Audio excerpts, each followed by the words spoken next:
Good day, students and parents. Today we're going to look at a tutorial for comprehension skills for the primary level. Now, even though I say primary level, this can also be applicable to the high school level. I know that for the CXC examination, they have taken out the comprehension from the paper 2, but comprehension skills regardless of if they had taken it out from the paper two, it is evident, it is still quite evident in the paper one where you have, I think it's about 4 passages. I'm not too sure about the exact number presently, but there are a lot of passages in the comprehension in the paper one. And comprehension is comprehension, but for the sake of the primary school level and their SEA examination, we'll take a look at the different aspects related to comprehension that is needed for being able to answer most of the questions successfully. Okay, so the first aspect of it, when you get your paper and you're on the comprehension section, the first thing that you do is not to just jump to the questions. You have to consider the reading aspect of it.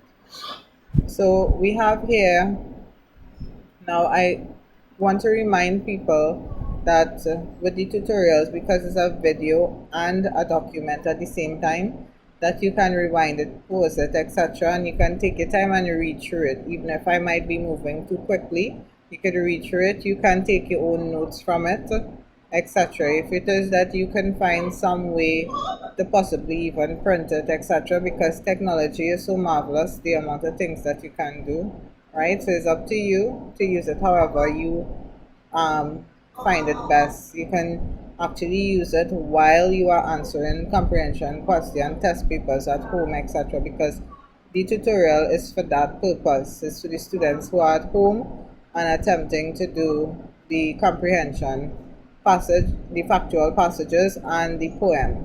Okay, so in reading, as I was saying before, you sometimes you notice in class a lot of students they are doing their test papers, and after the grammar section they just jump straight to the questions and the comprehension because they are trying to move so quickly. But what I'm saying is that you need to slow down a little bit at this point and read your passage or your poem carefully. Now, reading, in the reading aspect of it, you must read more than once. The first time you read, it should be detailed and slow.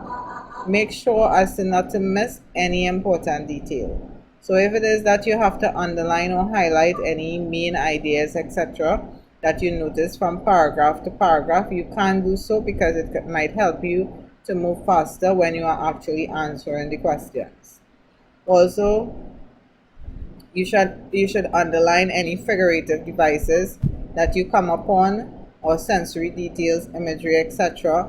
Those would be like if you happen to notice any similes, any metaphors, etc. Because again, this will help you with speed in actually answering questions. So some students actually think speed is actually jumping straight to the questions, and they actually feel that this is what will help them to move faster and help them to be more successful. What I'm telling you is speed. What will help you with your speed is to actually read through it and look for possible answers for questions like figurative devices, imagery. If you see a onomatopoeia or anything like that, similes, etc., you try to underline it. Okay, so then if you see a question on that, you know exactly where to come back and find it. Okay, reading should be done more than once. However, the second time can be at a faster pace. Okay, because remember, you have to consider you have a time period in which to work with. Just make sure that you fully understand the main ideas which the writer is conveying. Okay, now very important that they introduced last year to the SEA examination is figurative devices.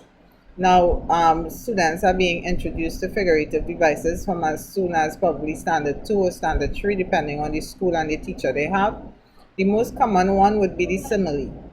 A simile is a comparison between two things using the words like or as. For example, as fast as a speeding bullet, or as light as a feather, or the whip stung like a bee.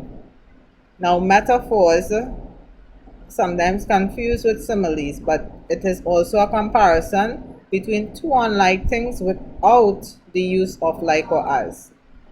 For example, the snow is a white blanket, right? Notice that the snow is being compared to a white blanket, but it is not actually a white blanket. Is snow, you have to ask yourself, is snow a white blanket? No, but it is a metaphor. So two unlike things. And does it have the word like or as in there? No. So another example, he is a shining star, or the calm lake was a mirror. You also have personification. A personification is describing something non-human by giving it human characteristics, feelings, or physical features or movement. For example, my car, that word is supposed to be car.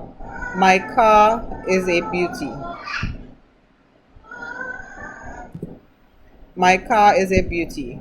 Or the wind whispered through the dry grass, or the fire swallowed the entire tree. Now notice that a lot of the things that are being said here is about things that are not actually humans. All right, like my car, not human, but it is being described with human-like quality, beauty. Right? The wind whispered. Wind cannot actually whisper, and the fire swallowed. Okay, so then you have the other one. Onomatopoeia is a word that imitates the natural sound of a thing. It creates a sound effect and mimics the thing described. For example, the buzzing bee flew away, or the sack fell into the river with a splash. Onomatopoeias would be one word and not a phrase. So even though I'm using phrases here, onomatopoeias are actually one word. So the onomatopoeia here would be buzzing and splash. Imagery draws on the five senses, namely the details of touch, sight, smell, taste, and sound. However, it is not to be confused with questions on senses, which is also on the five senses. Imagery uses a more descriptive language, especially used in narrative or poems. Okay? So sometimes they ask you questions on the five senses. They might ask you to identify sense of sight, or smell, or taste, or touch. But if they ask you a question on imagery, do not go directly to phrases in the passage where they actually use sight or smell. You can go there, but it must be something that is more of a descriptive language.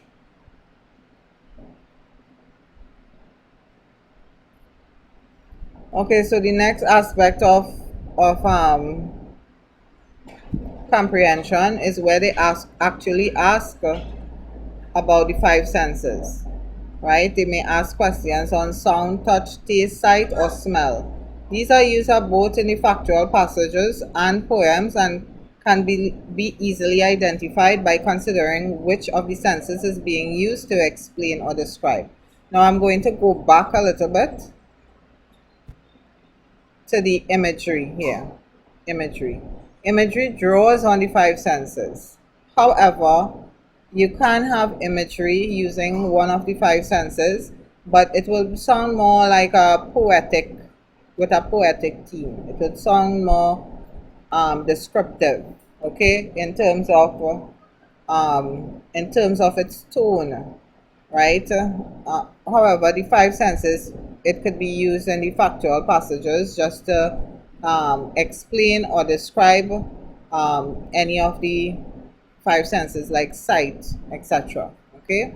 Now, additional question types that are becoming more and more common since last year is, the first one is mood. Mood is the feeling you get when reading a passage, story, or poem.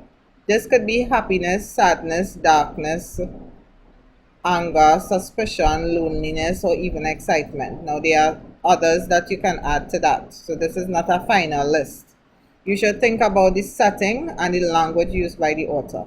So you should think about the language. What feeling that you get when reading the passage? That would be the mood. So if they ask you questions on mood, you think about your feelings or the feeling that the writer is trying to evoke in terms of the language that is used. Now, tone, on the other hand, tone is the author's attitude towards the subject of the passage or the poem. For example, the author might have a positive attitude or a formal attitude, or right, or tone, as we obviously would be saying here, informal. He would be serious, he would be comic, will be sarcastic, etc. Okay, students are sometimes confused though between the mood and the tone, because a lot of times students put moods for tone because it is a new concept, but sometimes it comes up in the test papers as well. However, mood is a feeling and tone is an attitude or general point of view in the type of word or phrases used in the writing. You have contrast, which is very rare, but I still put it in there because it could apply to the CXC students. Contrast, this would mean the differences in the point of views or paragraph stanzas, etc. So difference in point of views. Comparison would mean the similarities and points of views. The word meaning, sometimes they ask you word meaning, like what is the meaning of the word as it is in the passage. Now a lot of times they use it in similar wording as I'm saying. What is the meaning of this particular word as it is phrased in the passage? This is sometimes confused to mean a synonym. However, in some cases it may be, but to make sure the correct answer is derived, students to check for context clues. Using context clues is always the best way to answer these type of questions instead of just jumping to assumption that a synonym is the answer. I hope that you all know what is context clues. Context clues is where you have to go back to the passage, read the sentence where the word is in, or read above, beyond the paragraph, or however much you need to, and actually try to figure out what the word means in the passage, and not just jump to conclusion that you just have to put a synonym. Now, in answering questions, most questions are asked in a way requiring a basic yes or no answer, but then requires supporting details, most times from the passage. If it is from the passage, the supporting details should be written using quotation marks, as it would be quoted from the passage. However, not all supporting details may be from the passage, but an interpretation of details from the passage. It depends on what they ask you. If they ask you to quote something from the passage, then you quote something, and they could ask you for supporting details based on your interpretation of what is said in the passage. So you pay attention to how the question is stated. So be careful to read the question carefully and always include your supporting detail. Write answers in full sentence. So this is a new thing I'm seeing with the primary school students. A lot of them, well, not exactly new, but new for even the so-called students who are more able, who do quite well, but yet I don't know, the papers are structured in such a way and teachers are allowing students to write 2 words, 3 words answer. Write your answer in full sentence. This is a common practice by using a combination of a part of the question and adding the answer to it, creating a complete sentence. Consider all the answers